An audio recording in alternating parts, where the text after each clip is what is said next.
Welcome to the Wear, Wag, Repeat podcast. I'm Tori Mystic, here with my dogs Lucy and Bert. Together, we're interviewing cool, creative women entrepreneurs in the pet industry. Do you dream of working alongside your dog? Then sit, stay, and listen to the latest episode to find the inspiration and resources that will help you grow your own dog-inspired business. Today, I'm kicking off Pet Dental Health Awareness Month by talking with Gail Beregovich and her son Andres of Jax and Cali. After launching their brand with a paw wipe, they created a pet dental wipe that makes cleaning your pup's chompers easier than ever. It's estimated that just 2% of pet owners brush their pets' teeth, despite how important it is for their health. According to studies, approximately 85% of pets have periodontal disease by the time they're just 3 years old. That can lead to more complex medical issues, expensive vet bills, and just put your dog in a lot of pain. In this interview, Gail and Andres talk about how Gail came up with the idea for this new brand and its products, lessons they learned trying to sell their product door to door at pet shops around the country, and the importance of listening to feedback from industry pros. Gail Beregovich began her career as a high school accounting and business economics teacher. Some years later, she entered the hotel and resort hospitality field, where she worked for 25 plus years. Thinking she would retire, Gail changed directions and became an unexpected entrepreneur along with her son, Andres. Their brand, Jax and Cali, is a female-owned, family-run business dedicated to the well-being of our BFFs. That's our dogs, of course. Frustrated with grooming wipes for her 2 dogs, Gail set out to create a better product. Jax and Cali wipes are all-natural, pH-balanced, large enough to clean 2 sets of paws, durable, contain no harsh chemicals, and they're PETA-approved and vegan. Plus, they just clean really well. In addition to grooming wipes, Jax and Cali also recently introduced dental wipes, which we're going to be talking about today since February is Pet Dental Health Awareness Month. Hi, Gail and Andres. Hello. Hi. Thank you for being on the show today. Thank you. Thank you. Before we hit record, I pointed out that, Andres, you are the very first man to ever be on the Wear, Wag, Repeat podcast, so congratulations. Thank you. My pleasure. Yeah, I think that you're a wonderful person to kind of kick it off. We'll see where it goes from here. So tell us a little bit, how long have you been working on Jax and Cali? It's approximately 3-4 years that the concept started, and the need was there because of Jax and Cali. Right. So Jax and Cali are your 2 dogs, of course. And how did they come into your life? Yes, we have always had dogs in our family, and I guess it was about 8 years ago. Our dachshund had passed away, and Andres said to me, "Mom, you should get another dog." And I said, "No, not yet. I'm still mourning the loss of Toffee, and I really don't want to do this yet." And about a few weeks later, Andres came with a beautiful little puppy, Jax. And he left Jax with me very shortly, and I called him back and I said, "I can't do this right now. Please take Jax back." So Andres took Jax back, and Andres was going to law school at that time, and he took him to class with him for 2 weeks, and then he said he can't do this anymore. Long story short, Andres went back to the breeder, and he called me. He said, "Mom, his sister is there, and she looks just like Jax." I said, "Bring them both to me." And then Andres drove to me and brought me both puppies and their litter mates, their brother and sister. And that's the story from there. And they've been with us now for 8 years. They're 8 years old. Well, I like how you went from not wanting a dog at all to then ending up with two. Right. My dad said, "Did you really have to get two?" Well, I believe that it's better to have two. I've almost always had two dogs. It's nice to have them running Yes. around the house together. Yeah. Yes, yes. Before that, with Toffee, our dachshund, we had a German Shorthair Pointer, which two different breeds can. Totally different. But this sounded so good to have two that looked the same. I just couldn't resist. So you've had them for about 8 years, and they were just your wonderful pets for many Yes. years, and then they became your business inspiration. Yes. So how did they inspire you to become an entrepreneur? Because you had not been an inventor or anything like that beforehand. Well, my mother, even though she was in finance for many years, she has an extremely creative side. And I would tell her all the time, "Mom, you should start a business because you know the finance behind it, and you have the smarts for it, and of course everything that my mom does is with quality and integrity." And so she would literally, because my parents are very obsessed with cleanliness, as a lot of people are. They don't want germs and bacteria and stuff like that. And Jax and Cali live in Miami. They're low to the ground.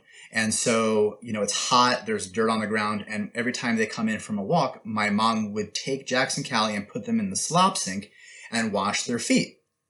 Well, imagine all the laundry that is created from that routine 3 times a day. And so I said, "Mom, I've seen on the market there are these wipes out there. Why don't you try a paw wipe and see if it'll help you become more efficient in that manner." And she tried the wipes. She tried pretty much every single wipe on the market. Yes. None of them suited her, okay? Because she found, as a person that reads ingredients and is conscientious, that a lot of the ingredients in the wipes are, they're ingredients that you wouldn't put on your own body, let alone your fur friends who sleep with you and kiss you. And some wipes were too thin, others were too dry, some had too much fragrance. And so we really, with that, they say necessity is the mother of invention. And they didn't clean either. They didn't clean, ultimately. And so we came up with what we call a superior wipe, which was an 8x10, large, durable, textured wipe that's all natural. We went through the rigorous testing for PETA standards, and we're certified through PETA, and also we're cruelty-free and vegan. And the greatest thing about these wipes is their durability, because you can pull them and stretch them, and we say 4 paws, 1 wipe, and we actually have intellectual property on that statement because we believe so highly in that these wipes, one will clean all your dog's 4 paws and sometimes even 8, if they're small. And of course, natural. That's who we are as a company. We don't want any synthetic ingredients in our products. And, even though there's, like Andre said, there's so many on the market, the thought would be, why would you want to do such a thing like that when there's so many? The thing is that for people to just spend their money on something that really doesn't work, or just you think it works, to me is not acceptable. And if it really didn't work, I wouldn't have done it. I would have just gone back to the slop sink and that would have been it. But these are so thick and durable and textured that you can get underneath the nails of your pet and really clean them and get the dirt off. So, and until you experience them, you just think they're just the same. They're another wipe, but they really aren't. Well, you guys so generously sent me some samples of the body wipe, I think is what you call it. And that's like the big one that you're just describing. And you have 2 smaller dogs. I have 2 very large dogs. And it was really great to use it because, like you said, it is textured. It's really different than any other wipe I've used. And that texture was great because my dogs get really muddy and really dirty, and we go for lots of walks. And like you said, I like to kind of clean in underneath of their nails, and the texture really helps you do that. And having such a nice big size, when I pull out a wipe, I like to also, wipe their eye gunkies and sometimes wipe inside their Yes. ear and just kind of do like the whole thing. And with that nice big size, you can kind of use every corner of it. Yes. And it's really wonderful. Yes. And also because it's natural and it doesn't have any harmful ingredients, you can use it on the face, like you said, the ears, and then any place on the body, and then you can also get the butt if you need that as well. That's very And I'm going to important. give your listeners a little secret about the wipes. They are so gentle for the Yes. face because they originally were made for firefighters that come out of the blaze to take the soot off their face. And we have customers who literally buy the product because they take their makeup off with it, or they say that their daughters are dancers and they have, tons of makeup on, and they love how easy it is to Yes. take the makeup off and how simple and natural it is. So it's human grade, I mean, Yes. you can use them on yourself too. Well, and I think there's just so many points. I think in the pet industry right now, smaller brands like yours are the ones who are innovating and are giving people what they want, which is, cruelty free, vegan, chemical, paraben free, sulfate free, all that kind of stuff that we want for ourselves.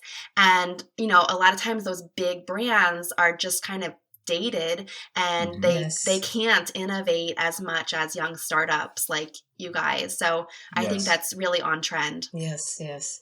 So, since it is February, we want to talk about Pet Dental Health Awareness Month and your pet dental wipe. So, I know, especially as a dog blogger, how important it is to clean your dog's teeth. And every year, a couple times a year, I read an article and I'm like, oh, I really gotta up my game on this. And I'll go order a new toothbrush and toothpaste. And it lasts like one time. My dog Bert chews the head off the toothbrush in the first time we use it. My dog Lucy hates the toothbrush in her mouth. She just does everything to push it out with her tongue, and they don't like it. I'm torturing them by doing it. So, I was able to test out your wipes, and I have to say, even Lucy put up with it. She didn't try to push my hand out because they're used to your fingers being around their face. Yes. So tell us a little bit about the dental wipes and kind of how that evolved after creating your grooming wipe. Yes. Well, what happened was is that both Jack and Callie developed periodontal disease. Why? The same thing that you said. They didn't like it. They both would run away, hide under the chair. I'd, take them out. I'd start with that toothpaste. I'd put the brush to the mouth and try to go in the mouth, and then the paste would end up on their nose. It ends up all over the place. And then they lick that. And then as I would go in, because they're closing and clenching their teeth, I would then hit the gums and I make them bleed, and then I'm upset and I'm apologizing, and it was like that, and I didn't want to hurt them. It's very traumatizing for everyone. Yes, yes, and yet I didn't want to not do anything, but I didn't know what to do. And I bought the finger brush that you put the paste on, and I did try whatever wipe was out there. But I didn't see any real ingredients that really were. I know that chamomile or whatever, some of these things, yes, they can help, but really inhibit and fight bacteria. I myself am not a big fan of that, to know that. So your wipes have enzymes kind of built into them. Yes. And so what happened is that Jack developed a liver problem from his teeth, and Callie had to have 8 teeth extracted. Oh my gosh. I said, I have to find something. I need to do something. And like I said, those other wipes are just a round cloth and you have to wrap it around your finger, and that fell off in their mouth. And then I was afraid they were going to swallow it, and then they spit it out. And I don't know, it just didn't work for me. So I said, how good would it be if, because like you said, they're not afraid of my hand. And if I had something that could hold this and I really had an ingredients that would work. So this is how I started to research the market to see if there was something of a finger wipe. And there aren't any. And the next step happened. Well, and I would imagine that dental wipes and just body wipes in general, I mean, there's no FDA regulation, so people don't have to list the ingredients, but you guys have kind of gone to the extra step to tell people exactly what is in them. Yes, and so we use a specific ingredient, which is called Bactase Oral, and it is manufactured by Specialty Enzymes and Probiotics in Chino, California, and it is all natural enzymes, okay, that they're a proprietary blend of enzymes that are specifically designed to inhibit bacterial growth.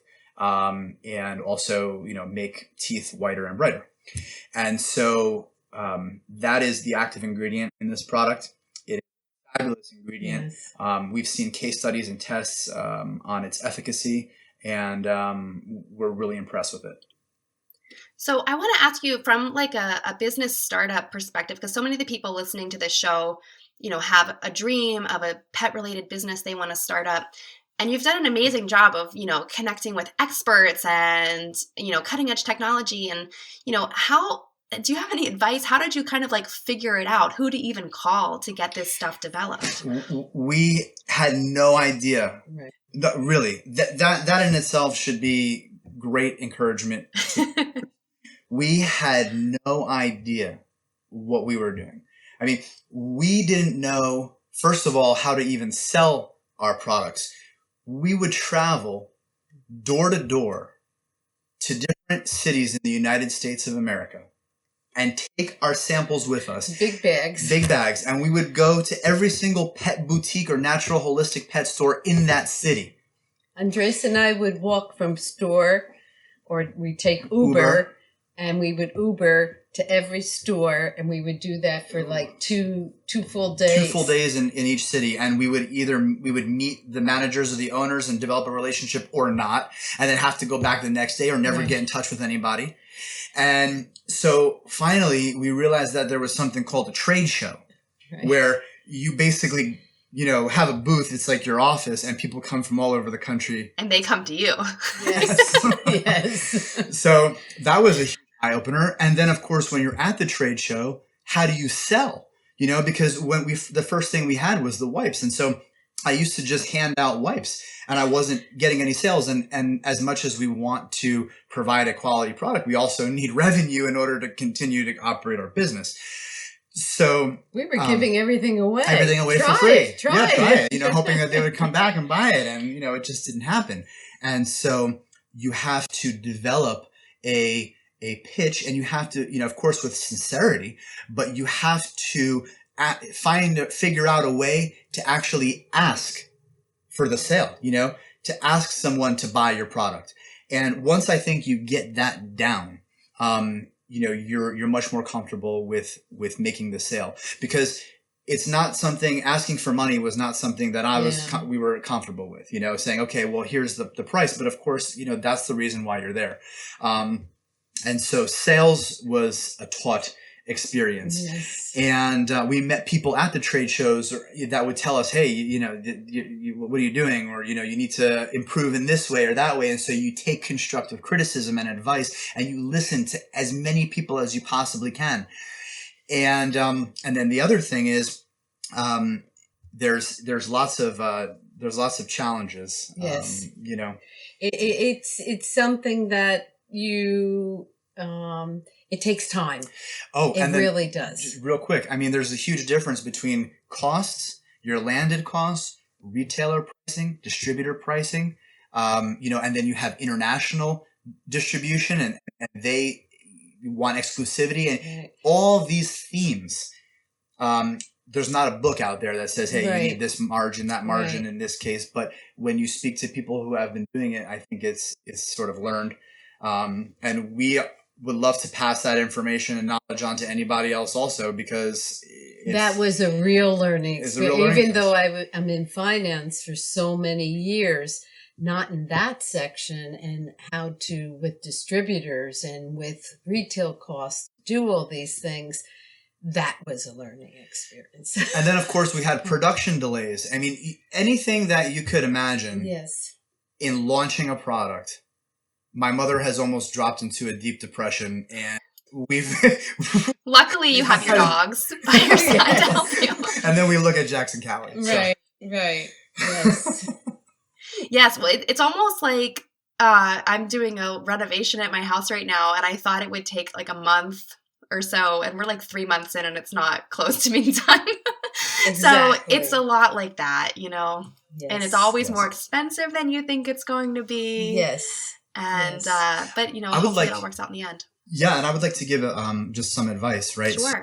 So, there is a lot of competition in the market, but there's not a lot of competition if your product is unique and good quality, and it's an excellent product. Because a lot of the products that are out on the market right now, especially a lot of bigger brands, their products are not as unique. And so I think that if you niche out, you find that there's some there's something that you can develop that will help or make something more convenient to a pet owner who's normally got a very hectic life and schedule, then I think that you'll see rewards. And you have to be patient. You know, you can't expect that tomorrow, you're going to sell 1,000 units on Amazon in one day. Right. You have to really put your time in. You have to meet people. You have to get on podcasts like this. And again, we're so thankful for your time. Yes. But you really have to get out there. You're not an island. And it's not easy to get distributors either, because you're new and no one really knows you, and they don't want to take you, and they only have one product and they want a whole line. And so that whole wheel is like, are we going to get there? We're going to get there. What are we going to do? And it's a challenge. It is. But the main focus is that there's health in our pets. And if it, like I always say to Andres, if I can't really make something that's going to work, I don't want to put anything on the market. I don't want to spend money on nothing, and I don't think anyone else should either. Well, and I think that, if you have a product that is actually making someone's life better or solving a problem, it's so much easier to convince yourself to sell it to people. Like you were saying, it's the sales part is kind of hard, and closing the deals can be kind of hard. But if your product's actually making people's lives better, I think that can drive you and give you the purpose to, make it all happen. Yes, very true. So before we wrap things up, I always like to ask people some of their favorite things to do with their dogs, or any personality traits that you have in common, because I think as entrepreneurs we spend a lot of time with our dogs, so sometimes we meld into the same personality. I know that my dogs inspire me every day to live in the moment, and I try to bring that to my business as much as I can. So I was wondering if there was anything about Jax and Cali that sort of sticks out to you. Well, there's many. One of them is the unconditional love that they have for each other. They follow each other. They sleep with each other. They sleep on each other. And Callie is a little bit smaller, and she was the last one that was delivered. That's what I was told. But Jack will eat first. And no matter how hungry she is, she will not get up until he finishes, and then she goes to her dish. It's amazing. You have no idea. That is so cute. Yes, and he's a little bit dominant, But as a good female, I have to say, when he gets overly rambunctious, she acts back. But she's Mm-hmm. the first one usually to do anything. But when he gets, like I said, out of hand, she's right there. So I commend her very strongly for all that little lady work that she does. Yeah, she's got a lot of moxie, it sounds like. Yes, yes. And they both speak to us with their eyes, and it's they talk, and I listen, and I think that's the most important thing to do. That's right. And you know what? It's funny that you say that, because as I was listening to you both talking about your experience growing the business, a lot of it was listening to advice from people and listening to what people told you along the way. So I think that is really true. Yes, there's no need to recreate the wheel. I mean, their business is business, and there are proven strategies. And I think the most important thing is speaking to people and getting their take on it. People who have done it, come before you and succeeded, Yes, to be open-minded, and listen. Yes, not always talk, but listen as well. Yes. Well, on that note, thank you everyone for listening to this episode. If you could tell us where we can find out more information about your brand, either online or on social media. Sure. So Jax and Cali have an amazing Instagram account and also Facebook. They're also on Twitter as well, but we do mostly everything through Instagram. And jacksoncali.com, that is, there's a lot of information about our products. There is also the opportunity to purchase the products on there, and we sell on Amazon. So, our products will be to your doorstep within days. And in various pet stores and holistic, and on our website, there's a map, and you can put your zip code in and see which ones hopefully are in your area, if that's the route you like to go also. Wonderful. Wonderful. Well, thank you both so much for being on the show. Thank you. Appreciate it. Thank you for listening to the Wear, Wag, Repeat podcast. You can fetch show notes at wearwagrepeat.com. If you like what you hear, please hit subscribe so you don't miss an episode. And until next time, we'll see you around the dog park.